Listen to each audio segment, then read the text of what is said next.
Hello students, today our unit is solution and the topic is colligative properties. Now what are colligative properties? Colligative properties are the properties of dilute solution. Please, they are the properties of dilute solution, है ना. आगे when solvent is volatile and solute is non-volatile. तो ये भी condition है, the solvent should be volatile and the solute should be non-volatile. Okay, colligative properties are the properties of dilute solution when solvent is volatile and solute is non-volatile. ये तो आगे conditions of colligative property होती क्या है, फिर लिखता हूं. Colligative properties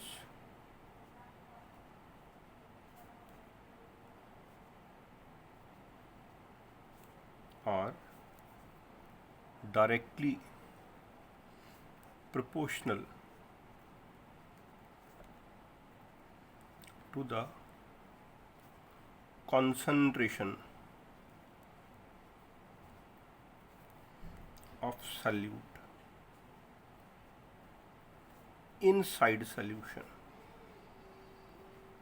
Okay, they are the properties which are directly proportional to the concentration of solute. आगे क्या है, inside solution. आगे लिखता हूँ and are independent of the nature of solute. solute का नेचर कौन सा है उस पर डिपेंड नहीं करती, मतलब कैसा solute है उस पर डिपेंड नहीं करती, बस solute नॉन वोलाटाइल होना चाहिए. उसके बाद वो कैसा solute है उस पर डिपेंड नहीं करती, तो फिर किस पे डिपेंड करती है, उसकी कॉन्सेंट्रेशन पे, जिसको मैं ऐसे लिखता हूँ colligative properties of dilute solution. They are directly proportional to concentration of solute inside solution. ठीक है, they are directly proportional to concentration of solute inside solution. ठीक है, वो प्रॉपर्टी जो कॉन्सेंट्रेशन पे डिपेंड करती है. मैं यहाँ डायग्राम से समझाने की कोशिश करता हूँ मैं आपको. बेटा मान लो ये मेरे पास दो बीकर हैं, दोनों में मान लेते हैं वाटर है और वाटर की क्वांटिटी सेम है ना, 1 litre water in both of them. Okay, अब मैं फर्स्ट में मान लीजिए शुगर ऐड करता हूँ. हाँ, मैंने यहाँ पे ना इसमें ऐड किया 1 ग्राम शुगर. ओके, और सेकंड में मैंने ऐड कर दिया 2 ग्राम शुगर.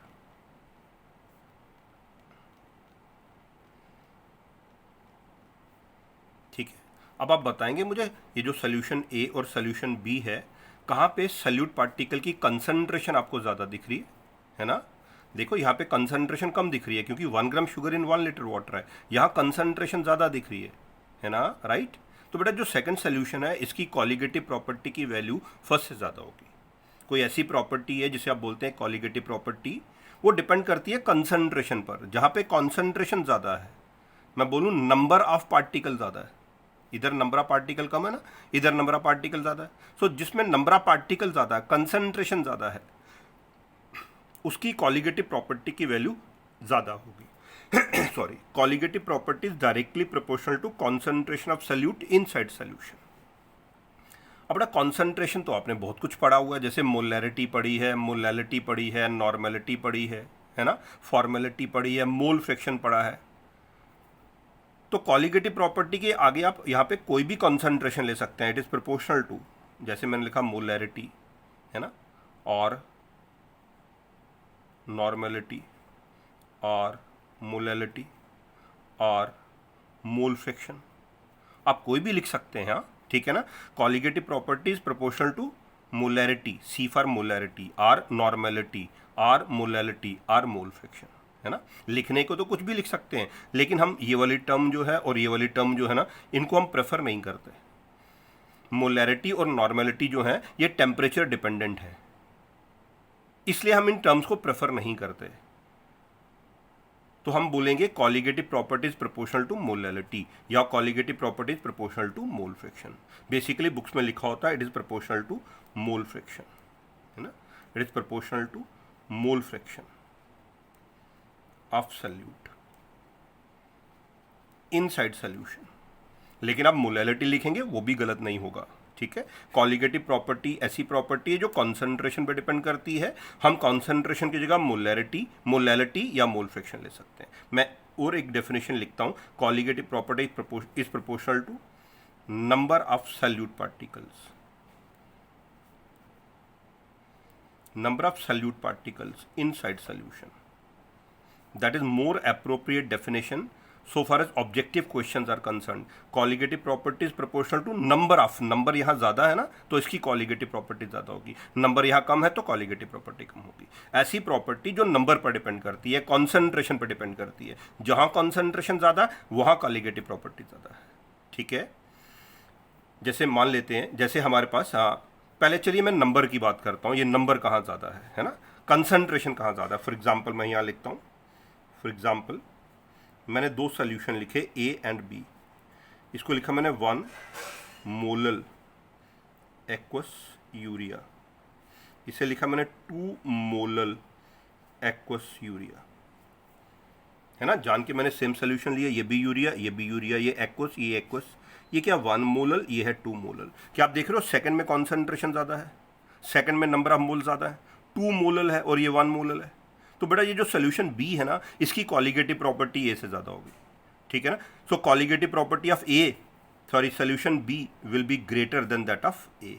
वाई? क्योंकि जो बी है उसमें molality, concentration, number of mole ज़्यादा है, मोलैलिटी ज़्यादा है ना, कंसंट्रेशन ज़्यादा है। तो जिसमें कंसंट्रेशन ज़्यादा उसकी कॉलिगेटिव प्रॉपर्टी ज़्यादा। ओके, एक और एग्जांपल लिखता हूँ यहाँ पे, मैं यहाँ लिख देता हूँ, फिर ए पार्ट लिखता हूँ 0.2 मोलर एक्वस ग्लूकोज और B part 0.3 molal aqueous urea. अब फिर देखते हैं, ये ग्लूकोज है, ये यूरिया है, दोनों कोवलेंट सब्सटेंसेस हैं, ग्लूकोज यूरिया। ये है 0.2 मोलर, ये है 0.3 मोलर, है ना, मोलैरिटी। आप बताएंगे 0.2 मोलर ज़्यादा कॉन्सेंट्रेटेड हुआ या 0.3 मोलर, है ना, 0.3 मोलर ज़्यादा कॉन्सेंट्रेटेड हुआ। अगेन सोल्यूशन बी की कॉलिगेटिव प्रॉपर्टी ए से ज़्यादा हो जाएगी, ठीक है ना। Solution B will have colligative property greater than A, क्योंकि देखो ग्लूकोज यूरिया दोनों कोवलेंट सब्सटेंसेस हैं, ये 0.3 मोलर है, ये 0.2 मोलर है, इसकी कंसंट्रेशन ज़्यादा है एज कम्पेयर टू दिस। बेटा अगर मान लो ऐसी एग्जांपल में कोई आयनिक साल्ट हो, ए पार्ट जैसे 0.1 molal aqueous urea, B part 0.1 molal aqueous sodium chloride. Important, ये यूरिया है और ये बेटा इसमें एक कोवलेंट है और एक आयनिक है, और ये जो आयनिक है ना सोडियम क्लोराइड, ये वाटर के अंदर जाकर ना 2 आयन बनाता है, एक सोडियम आयन और एक क्लोराइड आयन, है ना। वाटर के अंदर यहाँ पे देखो मैंने लिखा number of solute particle inside solution. तो जो सोडियम क्लोराइड है वो सॉल्यूशन के अंदर जाकर आयोनाइज हो जाता है ना। कितने आयन बना रहा है? 2 आयन बना रहा है, ठीक है। 0.1 मोलल सोडियम क्लोराइड है तो आयन्स का नंबर अंदर जाके ना 0.2 मोलल हो जाएगा, और ये जो ऊपर है यूरिया ये तो डिसोशिएट नहीं करता, ये 0.1 मोलल ही रहेगा। समझना बड़ा इंपॉर्टेंट पॉइंट है। यूरिया एक कोवलेंट सब्सटेंस है, ये वाटर में आयोनाइज नहीं होता, वैसे का वैसा रहता है। तो 0.1 मोलल तो 0.1 मोलल लिख दिया। इसको 0.2 इसलिए लिखा क्योंकि इसमें 2 आयन बनते हैं, 0.1 को 2 से मल्टीप्लाई किया। अब समझ लो सोडियम क्लोराइड में सोडियम आयन अलग हो जाएगा, क्लोराइड आयन अलग हो जाएगा, 0.1 मोलल सोडियम आयन हो जाएगा, 0.1 मोलल क्लोराइड आयन हो जाएगा। टोटल आयन्स का नंबर, पार्टिकल्स का नंबर 0.2 हो जाएगा। ऐसे तो 0.1 सेम दिख रहे थे, लेकिन इनसाइड सॉल्यूशन जाकर इसका नंबर ऑफ पार्टिकल डबल हो जाएगा फर्स्ट से। तो बेटा जो सेकंड है दोबारा उसकी कॉलिगेटिव प्रॉपर्टी फर्स्ट से ज्यादा हो जाएगी, बी ग्रेटर देन ए, ठीक है। तो बी की कॉलिगेटिव, क्योंकि इनसाइड सॉल्यूशन, ठीक है ना, इनसाइड सॉल्यूशन आगे के लेक्चर में इनसाइड सोल्यूशन के लिए मैं शॉर्ट में लिखूंगा IS, inside solution. I in for I for in and S for side, inside solution. So inside solution urea तो यूरिया ही रहता है, तो 0.1 है तो 0.1 ही रहेगा। सोडियम क्लोराइड 2 आयन बनाएगा, जितने आयन बनाएगा उससे इसको मल्टीप्लाई कर देना, ये 0.2 मोलर हो गया। अब क्योंकि सेकंड कंसंट्रेशन फर्स्ट से ज्यादा आ रही है inside solution, that's why B की कॉलिगेटिव प्रॉपर्टी ए से ज्यादा हो जाएगी। तो वो प्रॉपर्टी जो सोल्यूशन की सल्यूट की कॉन्सेंट्रेशन पर डिपेंड करे, सल्यूट कौन सा है उसके नेचर पर डिपेंड नहीं करता, है ना। यहाँ पे देखो ग्लूकोज है या यूरिया, नेचर अलग हो गया है, दोनों नॉन वोलाटाइल। यहाँ भी नेचर, यहाँ नेचर सेम है लेकिन यहाँ पे फिर नेचर अलग हो गया। तो वो प्रॉपर्टी जो कॉन्सेंट्रेशन पे डिपेंड करती है, नेचर पे डिपेंड नहीं करती। अब बेटा हमारे पास ना 4 कॉलिगेटिव प्रॉपर्टीज हैं। Yes, we have 4 colligative properties. We have only 4 colligative properties.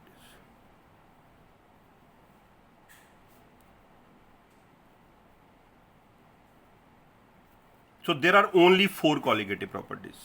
Number 1 is relative lowering of vapor pressure.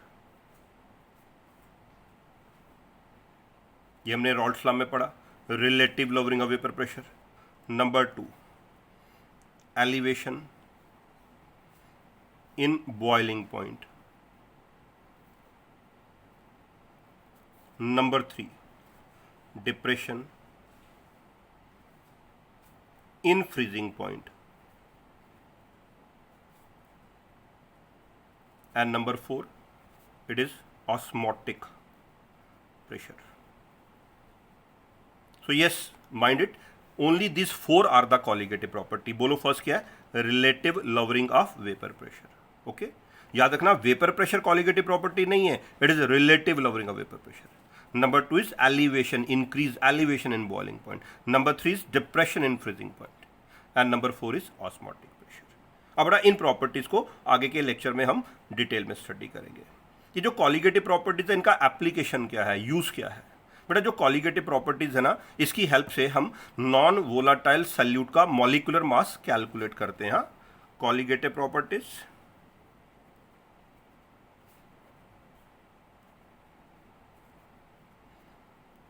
are used to calculate molecular mass of non-volatile solute। ठीक है ना। सो कोई भी नॉन वोलाटाइल सल्यूट है, जैसे glucose है, urea है, sucrose है, सोडियम क्लोराइड है, एस्ट्रिक एसिड है, जो भी नॉन वोलाटाइल सब्सटेंस है उसका मॉलिक्यूलर मास आप इस मेथड से कैलकुलेट कर सकते हैं। Colligative properties are used to calculate molecular mass of non volatile solute. ठीक है, चलिए प्लीज, थैंक यू।